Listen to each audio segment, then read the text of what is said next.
अभिनेत्री पूजा सावंत चर्चेत आली ते काही दिवसांआधी ती लवकरच लग्न करणार असल्याच्या बातमीमुळे। पूजाचा नवरा हा कलाविश्वापासून दूर परदेशात आहे। सिद्धेश चव्हाण असं त्याचं नाव असून अभिनय क्षेत्राशी त्याचा फारसा संबंध नाहीये। तर सिद्धेश पूजाचं अरेंज मॅरेज असल्याचं तिने अनेक मुलाखतीत सांगितलंय। काही दिवसांआधी सिद्धेशने पूजाला गुडघ्यावर बसून प्रपोज केलं। यावेळी तिला अश्रू अनावर झाले। तर आता पूजा अनेक मुलाखतींमध्ये सिद्धेशबद्दल भरभरून बोलताना दिसतेय। रेडिओ मिर्ची मराठीशी बोलताना पूजाने त्यांच्या नात्याबद्दल अनेक गोष्टी सांगितल्या।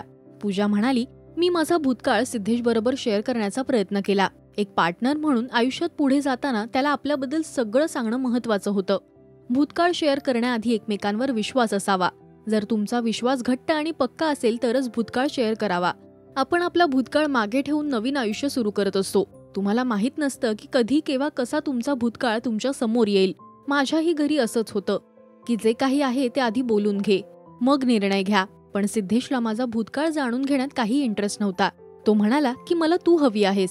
याच्या पुढचं आयुष्य मला तुझ्या सोबत घालवायचंय। मला तुझ्या भूतकाळात काही इंटरेस्ट नाही। मला काहीही ऐकायचं नाही। तू मला सांगूही नकोस। मी त्याला बऱ्याचदा सांगण्याचा प्रयत्न केला, तेव्हा तो म्हणाला की हे सगळं कसं हाताळायचं हे मला माहित आहे।